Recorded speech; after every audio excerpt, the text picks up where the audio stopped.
On repart. Donc, une fois qu'on s'est dit, Jean-Pierre Petit est avec nous, président des Cahiers Verts de l'économie. Donc, une fois qu'on s'est dit, c'est quand même chaud bouillant. Je disais tout à l'heure, parce que réaction de marché. Alors, on va en parler, parce que tu as écrit, toi, tu as réfléchi aux réactions de marché face à l'hypothèse Le Pen. Tu conclus que c'est un non-event, globalement. Mais attends, on va aller dans le détail. Mais là, c'est vrai qu'il n'y a aucune réaction ce matin. Alors que, là, on vient d'en parler pendant 25 minutes, c'est quand même chaud bouillant. Je me disais, en fait, la France, c'est quand même tout petit.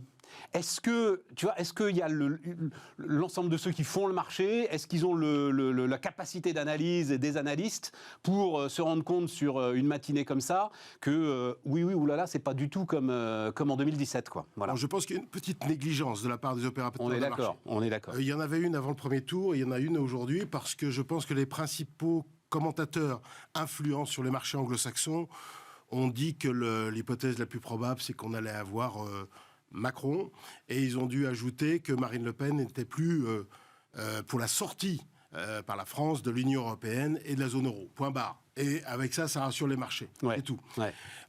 J'ajouterai un autre point qui est important. Sur les dernières années, les surprises négatives, entre guillemets, politiques, et les conséquences potentielles que souvent on avait tendance à dramatiser ne se sont pas révélées.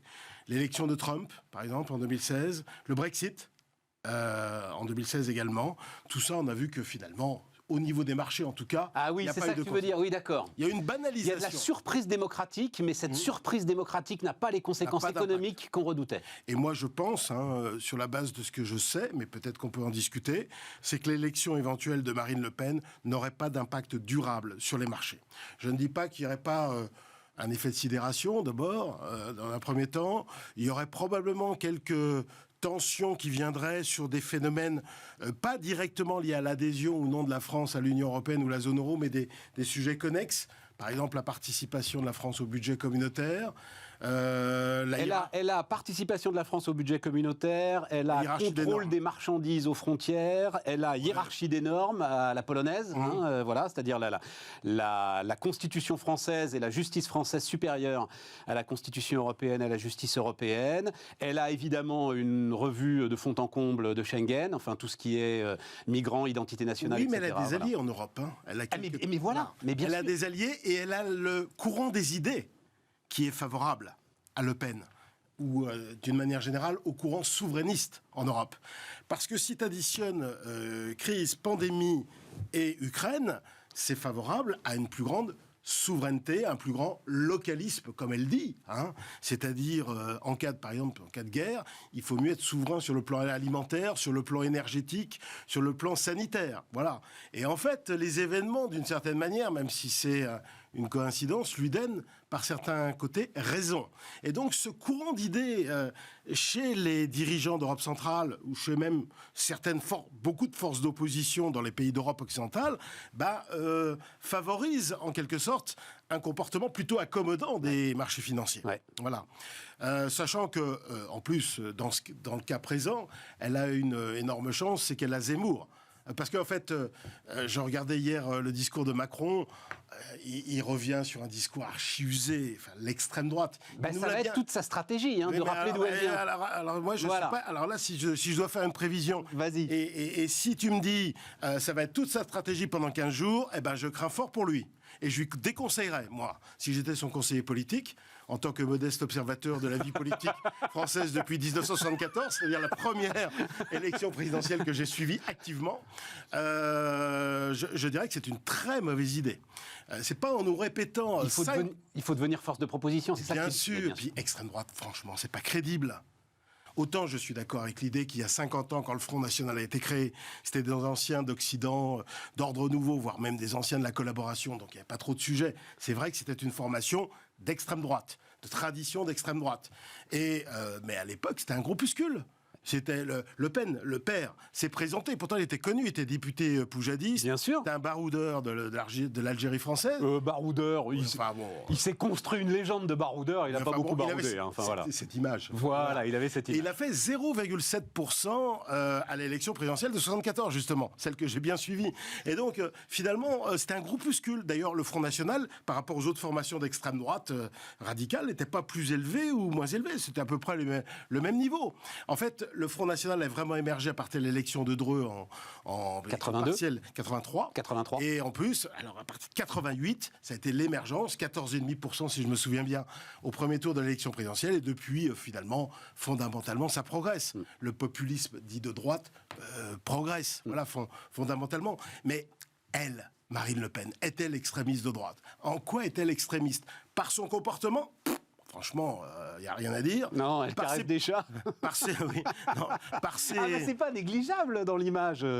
Sachant que ce sont les vieux qui votent, si tu veux, tu vois, c'est ça le sujet. Quand bien même, sûr, elle a amélioré son image, ça c'est indéniable. Clair. Et par ses propositions, franchement, évidemment, elle renverse un peu la table sur l'Europe, mais est-ce qu'il n'y a pas beaucoup de gens pour la suivre là-dessus? Parce que si ne pas être extrémiste, c'est être immobiliste en permanence, alors là, évidemment, il n'y a pas de sujet, mais il n'y a plus de démocratie. Tu as un sujet avec l'Allemagne. J'ai lu ça, j'ai relu un très bon papier d'ailleurs ce matin des Échos qui avait été fait il y a quelques mois sur ce qui s'était vraiment passé pour le débat de deuxième tour 2017. Et elle avait préparé une phrase, Marine Le Pen, que finalement elle n'a pas prononcée parce que ses conseillers lui ont dit que c'était de mauvais goût. Elle s'attendait à ce que Macron la prenne un peu de haut et elle avait préparé de lui dire ne jouez pas au petit professeur avec moi, ça n'est pas vraiment ma tasse de thé. De toute façon, une femme gouvernera la France, ce sera soit moi, soit Angela Merkel. Bah ouais, mais moi je pense que sur la forme, effectivement, c'était pas évident en 2017, mais sur le fond. Et donc dans les relations avec l'Allemagne, quand même, tu sens qu'il va y avoir de la tension là. Elle va pas faire le voyage de Bonn. Enfin, peut-être qu'elle va le faire, j'en sais rien, mais si, elle va le faire. Justement, elle va le faire. À la question qui lui a été posée à la toute fin de la semaine là, sur RTL, elle répondait pas ça. Non, mais elle va le faire quand même, malgré tout. Justement pour répondre aux critiques là-dessus, parce que l'Allemagne évolue et on l'a déjà souvent évoqué ensemble. Et puis alors. Évidemment, la guerre d'Ukraine renforce l'évolution fondamentale de l'Allemagne. Franchement, l'Allemagne qui double ses dépenses de défense, qui va très probablement accepter la fin des règles du pacte de stabilité tel qu'il existait, fondamentalement, voilà. L'Allemagne dont toute la stratégie, justement, sous Angela Merkel, s'est révélée être un échec flagrant.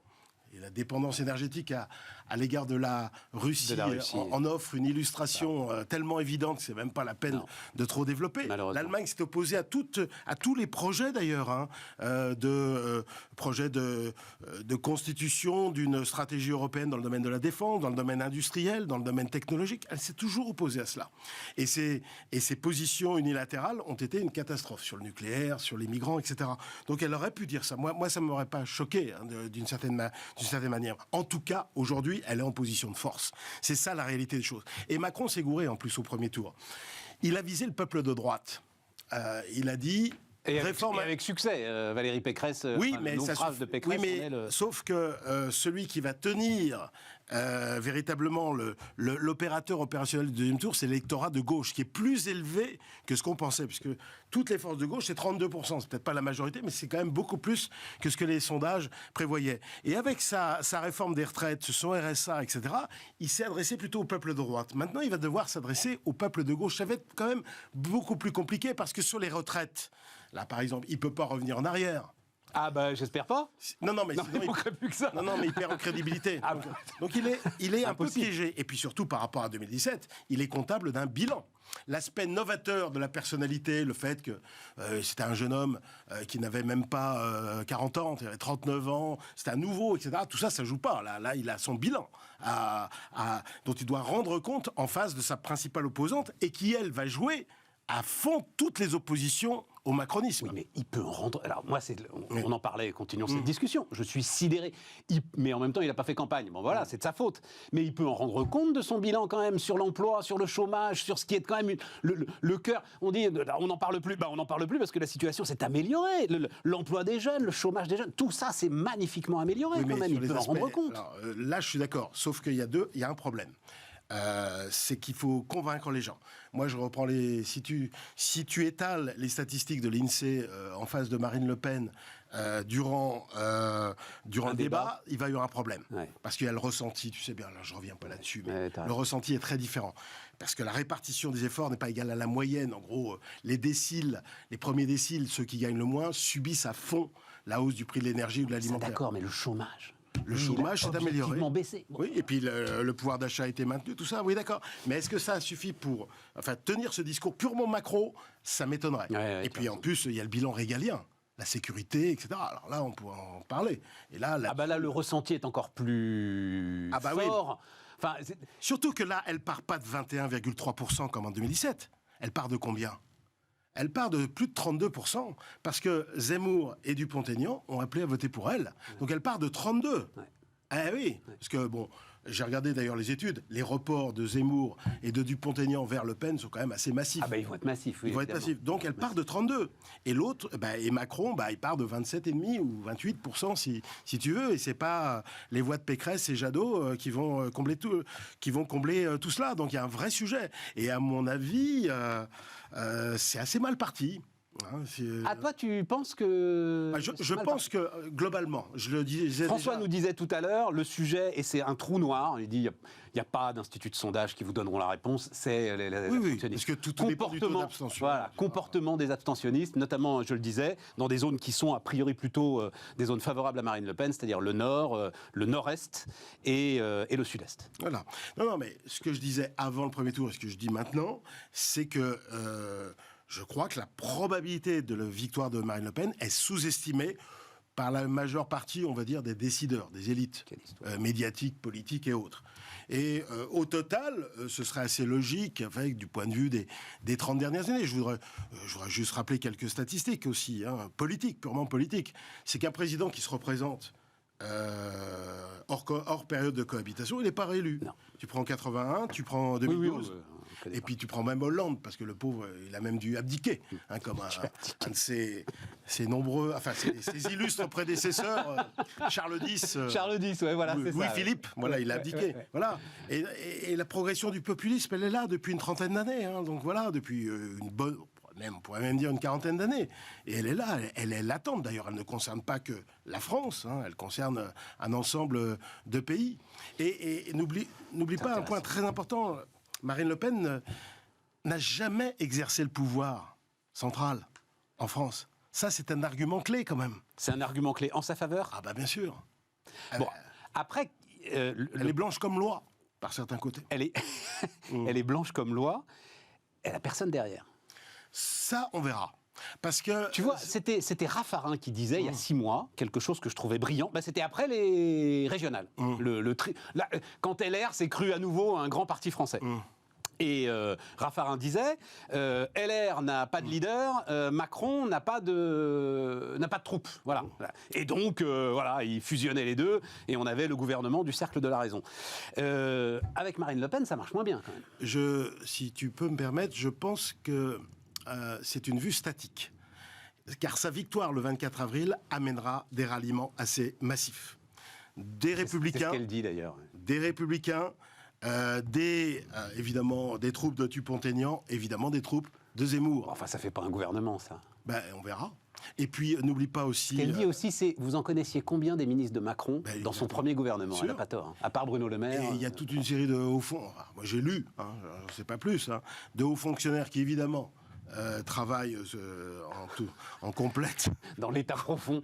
Voilà, qui semblent travailler de façon anonyme pour Marine Le Pen et qu'on va découvrir à cette occasion. L'attirance du pouvoir. Alors, moi je dois dire, je dirais surtout pas qui c'est, mais il se trouve que lundi dernier, oui, il y a exactement une semaine, je réunissais, comme j'ai la chance de pouvoir le faire de manière totalement confidentielle, une quinzaine de grands patrons. Tous, c'était Même pas mal, quoi. Bon, bah, si c'est elle, on fera avec elle. L'Amérique a exactement ce que tu disais. L'Amérique a digéré Trump. Le système digérera Marine Le Pen. Je Voilà. m'excuse, mais sur l'Amérique, les chefs d'entreprise américains ont plutôt bénéficié de Trump. Oui, en plus. Mais parce qu'il avait, lui, une politique ultralibérale qui est à l'opposé de celle de Marine Le Pen. C'est très important ce que tu dis. Vas-y. Avec qui va-t-elle gouverner? Parce qu'il y a les élections législatives ensuite. Ouais. Et ça, c'est fondamental. Ouais. Et là, pour se faire élire, évidemment, elle va faire appel, évidemment, au sentiment patriote de gauche, patriote de droite, d'ailleurs, ni droite ni gauche. Mais pour les élections législatives, les ralliements, ils viendront d'où? Des Républicains, de Zemmour et de Dupont-Aignan. Donc des forces plutôt de droite.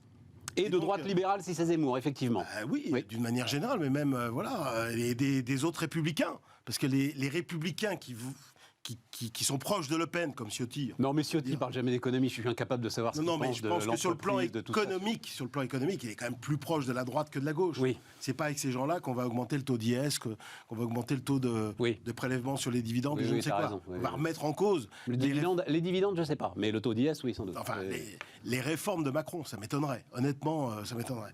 Alors... avec une hypothèse aussi non négligeable, c'est parce que l'élection de Marine Le Pen comme présidente, ça redonne toute sa noblesse et toute sa force aux élections législatives. Avec cette formation, parce qu'il y a Reconquête maintenant. Il y a le Rassemblement National, il y a les Républicains, les socialistes, les écologistes, France Insoumise, etc., etc. Donc avec des règles absolument, il faut jamais oublier, parce que le taux d'abstention sera très important aussi. Pour les élections législatives. Pour être présent au deuxième tour, il faut avoir fait 12,5% des inscrits au premier tour.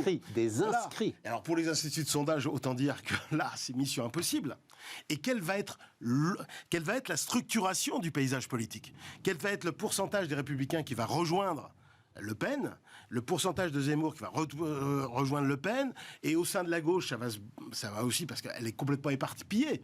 Et le problème de Mélenchon, moi je trouve que là, la gauche a fait un bon score hier, globalement par rapport au sondage, mais le problème de la gauche, c'est qu'elle est gouvernée par Mélenchon, et ça me rappelle, même si j'y étais pas, les années 50, 60 et 70, où le problème de la gauche, c'était le fait que le Parti communiste était devant la SFIO, puis ensuite le Parti socialiste en 71. Et donc servait de repoussoir absolu à tous ceux qui... Entre 45 et 81, tu as eu une expérience avec Mendès France, d'ailleurs sans les communistes, qui a duré 7 mois, et tu as eu Guy Mollet, mais qui a duré quelques mois, quoi. Voilà, c'est tout. 56, Guy Mollet, c'est ça? Oui, voilà. Et encore, c'était pas vraiment... 56, 57. Voilà. C'est lui qui envoie la troupe en Algérie, c'est dire en plus... complètement plombé voilà. Voilà. C'est dire s'il était de gauche, le gars. T'as pas eu de gauche, en fait, t'as pas eu de gauche entre 45 et 80 à cause de ça. Donc ça, c'est un vrai problème pour la gauche. C'est intéressant pour l'analyse politique. Ouais, très intéressant. Surtout si on conserve le mode. Oui, mais là, Mélenchon, on l'a tous entendu, il a dit faites mieux. Donc lui, il se retire là, visiblement. Il a 71 ans, donc de toute façon, je pense que c'est logique. Il a fait 3 élections, c'est déjà beaucoup. Et donc ça, c'est logique. Et ça pose un problème parce que l'élection présidentielle au suffrage universel direct fait appel quand même à la personnalité. Et lui, il a du charisme, c'est indéniable. Moi, je l'ai rencontré une fois, il a du charisme.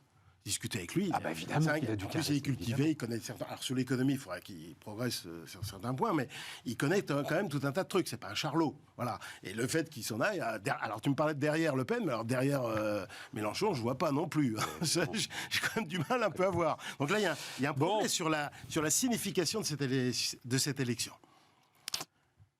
C'est bien, on n'a pas parlé de l'inflation et de la BCE. Non, mais l'inflation... C'est parfait. L'inflation... Et Marine Le Pen en a bénéficié. La thématique du pouvoir d'achat. J'ai déjà dit tout à l'heure, mais j'en reparlerai moi pendant toute la semaine. Ce que je trouve complètement dingue, c'est qu'on dépense 40 milliards d'euros pour bloquer les prix de l'énergie. Que j'ai l'impression que personne ne le sait, en fait. C'est pour ça que Il a tout foiré là-dessus, mais c'est dingue. Mais les investisseurs, les décideurs qui disent que si Marine Le Pen l'emporte, c'est la catastrophe financière, etc. T'as raison. Mais ça ne vaut pas. Ça ne vaut pas parce que ça fait 3 ans qu'on vit sous le quoi qu'il en coûte permanent. Il avait commencé avec les gilets jaunes. Alors avec la pandémie, ça a explosé. Et puis là maintenant, l'inflation, puis la guerre d'Ukraine, et ainsi de suite. Incontestable. Et voilà, c'est un argument. Et le dernier truc qu'a sorti Macron, c'est l'indexation des pensions de retraite sur l'inflation. Donc voilà. c'est reparti. Et puis il a même repris la phrase de Besancenot, nos vies valent mieux que leur profil. Bon, là, il ferait bien de se calmer un peu là-dessus parce qu'il y a un problème de crédibilité après.